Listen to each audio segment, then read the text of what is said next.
going to be. And now, more than 30 years later, she's returned to the places and scenes that shaped the swinging 60s. Those really were all our yesterdays.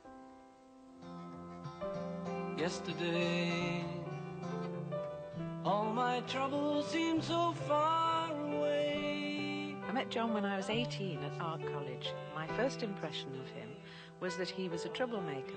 He was rebellious and sarcastic and just seemed to be interested in playing the guitar and acting the fool. Well, this particular room, of course, is the art, the life class, which is where the model would sit on the podium and we would all come in with our drawings and our paper and choose the spot that we wanted to choose. And of course John would always come in late. He would always get chewed off by the lecturer. But he got used to it and he didn't mind because basically he was anti-establishment anyway. Even though John gave this image of being aggressive and frightened a lot of people off, I think there was something very endearing about him, especially when he used to play his guitar and sing Sweet Little 16. I mean, nobody could resist him. Of course, loving music and art, the two combined, and that was it for me. Love, love me do. You know I love you. This brings back fantastic memories for me. This was our first home, given to us by Brian. I was expecting Julian, we just got married, and this was where Love You Do was. We first heard it on the radio, and we knew the fact that it was going to play. It was a wonderful, happy time for us. Ringo, it was the first time I met Ringo in this particular room. It's all changed, obviously, but John, his favourite was That's the Beat Curling Nights, followed by Banana Buggies. Ringo and his staff on that Beat Curling Nights could never get rid of Banana Buggies. So that was our first introduction once we took on the stage.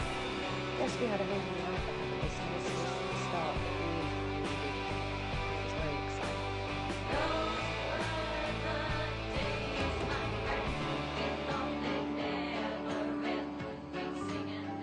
I suppose in some ways this was the inspiration for me to record Those Were the Days. We'd spent 10 years of very intense life together, and I still wanted to achieve something for myself. Looking back on it all now, we had no idea that we were living history.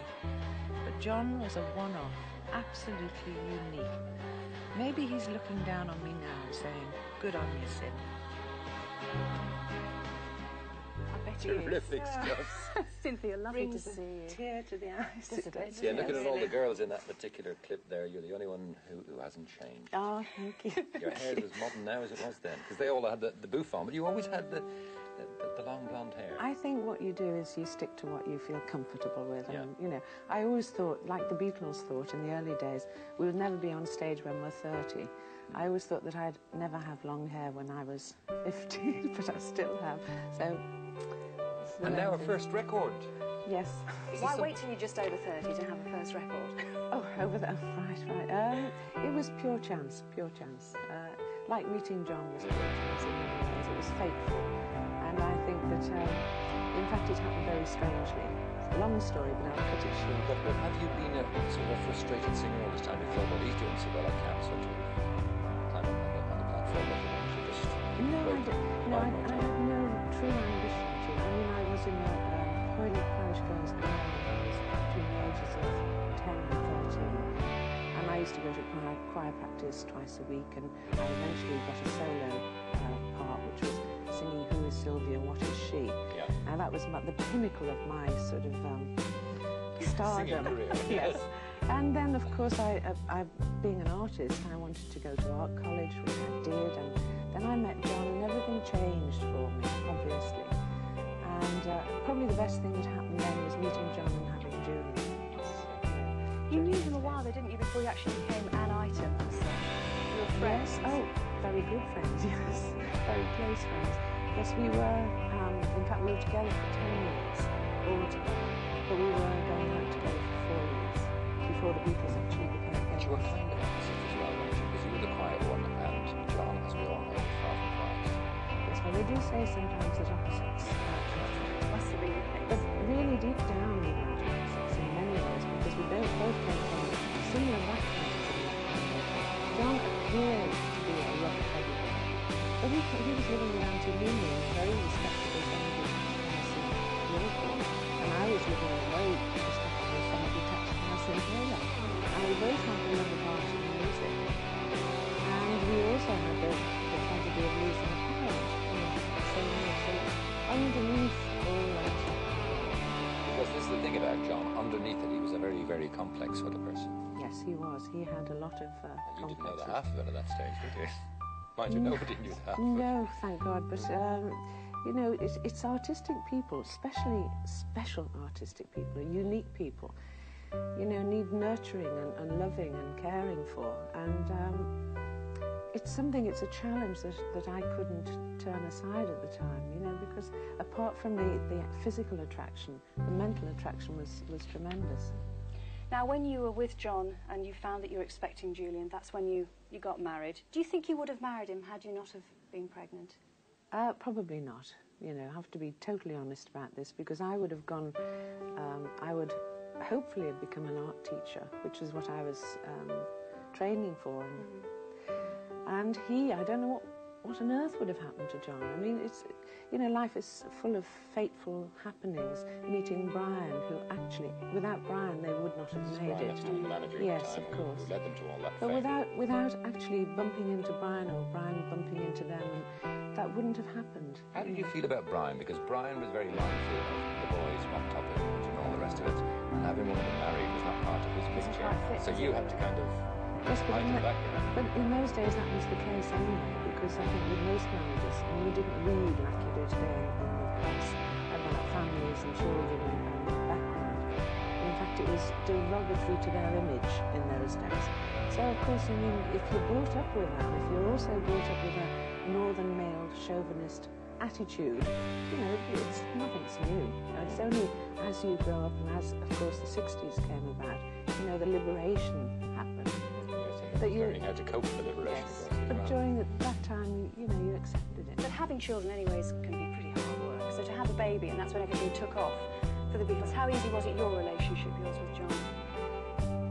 It was difficult, mainly because in the film clip before, you know, Love Me Do Came was a hit just as I was pregnant with Julian.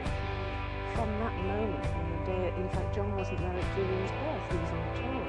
So it exploded. It totally exploded, and no two people, I think, have survived.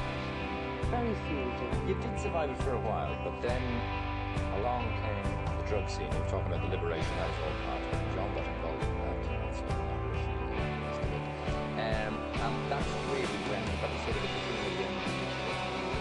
Yes, it was hated. Hate was where they were, but it was hated. I was the first to go in this whole group, and we had the most wonderful time together, all of us. We were a very, very sort of special group at that time, but the bubble had to burst, it really did. And it came about by pressures from outside, taking away from what we had as a nucleus. And eventually they all had to grow up, including myself. You know, you can't live that sort of fairy tale life forever. And of course, what happened afterwards was very public. The fact that you were divorced and that he married Yoko Ono. His death, how did you hear about it first? Well, I guess like most of us through... Well, I was staying with Maureen Starkey, who was then at that time divorced from Ringo, and she lived in London. And I was visiting, and it was during the night, I stayed the night, and I was living in North Wales at the time. And Ringo phoned from New York because he heard the news first. He phoned Maureen, and Maureen came up to my room to tell me in the middle of the night. And then it was, you know, all hell let loose after that. It was horrendous. I mean, to lose him in the first place to somebody else, that's something a lot of women, when that happens, they find it very difficult. But to lose him forever... I think Julian, your son, yes. was developing that relationship with him at that time. It was harder for Julian because he was just coming up to teenage years, you know, 17. I'm thinking about it, I lost my father when I was 17, John lost his mother when he was 17, and now Julian loses his father for a second time. Do you ever feel with Julian? I look at him sometimes. He sounds like his dad. Do you ever get that reincarnation? Yes, he's got a lot of his own. No, I'm not doing that. Yes, I know. Yes, well, obviously, the genes were right for Julian. Do you still love the memory of your life with John? the memory of my life, you know, to survive in life. There were so many different areas. There's the tragic side and there's the positive side.